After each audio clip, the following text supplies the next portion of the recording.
اور ان کا کام ہے پاکستانی قوم کی خدمت کرنا، بجائے اس کے کہ یہ افسر شاہی یہاں پہ مسلط ہو جائے۔ کسی کمشنر ڈپٹی کمشنر کو ملنا ایسا ہے کہ جیسے ہم نے بہت بڑے کسی اعلیٰ شخصیت سے ملنا ہو۔ تو یہ اسٹیبلشمنٹ کیونکہ پاکستان کے اوپر مسلط ہے اور ان کو لیئرز میں مسلط ہے، اور انہوں نے ایسا شکنجہ پاکستان کے اندر کسا ہوا ہے کہ اپنے آپ کو خادم یا ملازم کی بجائے اپنے آپ کو آقا سمجھتے ہیں، جس کو عمران خان نے بڑے خوبصورت انداز میں، جمہوری انداز میں ایکسپوز کیا۔ بات کو آگے بڑھاؤں گا۔ عمران خان نے انٹرنیشنل اسٹیبلشمنٹ کو ایکسپوز کیا اور انہیں مختلف انداز میں پیچھے کی طرف دھکیل دیا، وہ چاہے افغانستان کا ہو جہاں پہ انہوں نے ایبسولوٹلی ناٹ کا نعرہ لگایا، چاہے رشیا ہو جہاں کا انہوں نے دورہ کیا، دورے کے فوراً بعد اگرچہ انہیں اس کے نتائج بھی بھگتنا پڑے، لیکن بہرحال انہوں نے ایک آزاد خارجہ پالیسی اپنانے کی بات کی تھی۔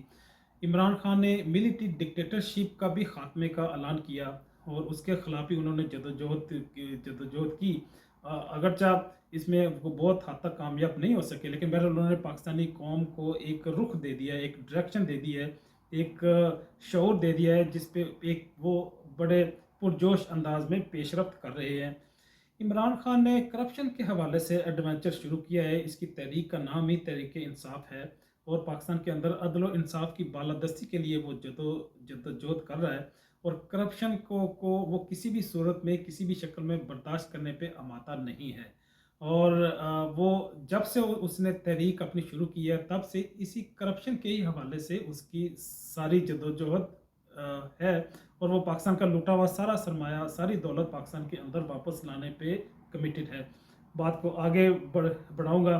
یہ اسٹیبلشمنٹ کو بھی مختلف انداز میں عمران خان نے ایکسپوز کیا۔ اس کو کیسے ایکسپوز کیا؟ وہ شہباز گل ہو، وہ اعظم سواتی صاحب ہوں، جن کو رات کے اندھیروں میں یہ اسٹیبلشمنٹ، یہ خلائی مخلوق، یہ نامعلوم قوتیں اٹھا کے لے جاتی ہیں۔ یہ تو دو لوگ یا اور ایک دو لوگ ایکسپوز ہو گئے، ورنہ ایسے ہزاروں لوگ ہیں جو اٹھا کے لے جاتے ہیں، ان کا کوئی پرسان حال نہیں ہوتا۔ ایک پاکستان کا نمایاں پولیٹیشین ہے، دوسرا پارلیمنٹیرین ہے، ان کو برہنہ کیا۔ تو میں سمجھتا ہوں انہوں نے ان کو نہیں برہنہ کیا، انہوں نے پاکستان کی توہین کی ہے۔ تو اس اسٹیبلشمنٹ کو بھی عمران خان نے بڑے پرجوش انداز میں ایکسپوز کیا، اگرچہ اس کا خمیازہ بھی بھگتنا پڑا۔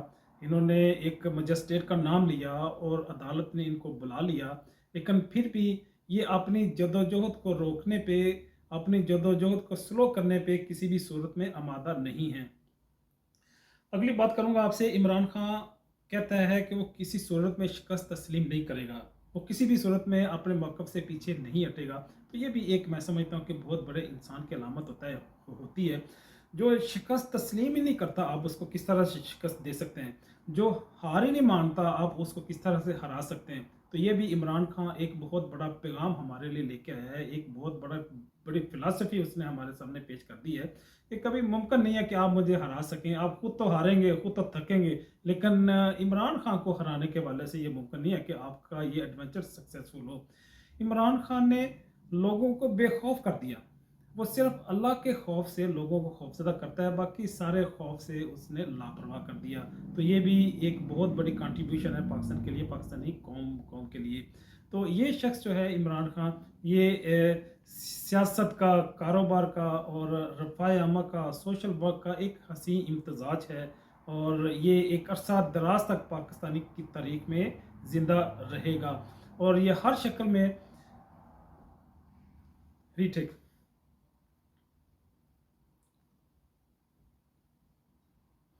اور ہم دیکھتے ہیں اللہ پاک اگر کوئی کام کرنا چاہیں تو کسی چھوٹی سے چھوٹی مخلوق سے بھی وہ کام لے لیتے ہیں۔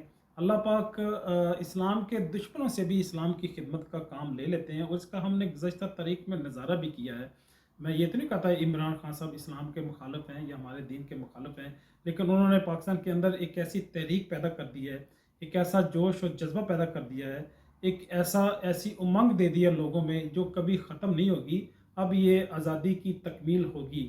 اب 14 اگست 1947 میں جو آزادی ہم نے لی تھی، اس میں جو نظریاتی اعتبار سے، فکری اعتبار سے جو ڈیفیشنسی رہ گئی ہے، وہ عمران خان امید ہے کافی حد تک ان کو پورا کرنے میں کامیاب ہوگا۔ ہم آزادی حاصل کریں گے۔ وہ چاہے لوکل یا انٹرنیشنل اسٹیبلشمنٹ ہو، وہ چاہے کسی مخصوص نظریہ یا فکر کی ہو، کسی مخصوص منطق، سوچ یا دلیل کی ہو، حجت کی ہو، ہم ہر طرح کی آزادی حاصل کریں گے، کیونکہ ہم ایک رب کی ربوبیت کو مانتے ہیں، ہم لا الہ الا اللہ کے قائل ہیں۔ تو اسی پیغام کے ساتھ ڈاکٹر طاہر نذیر آپ سے اجازت چاہتا ہے۔ ملتے ہیں زندگی کے کسی نئے موڑ میں، نئے علمی عنوان کے ساتھ۔ تب تک کے لیے اللہ حافظ۔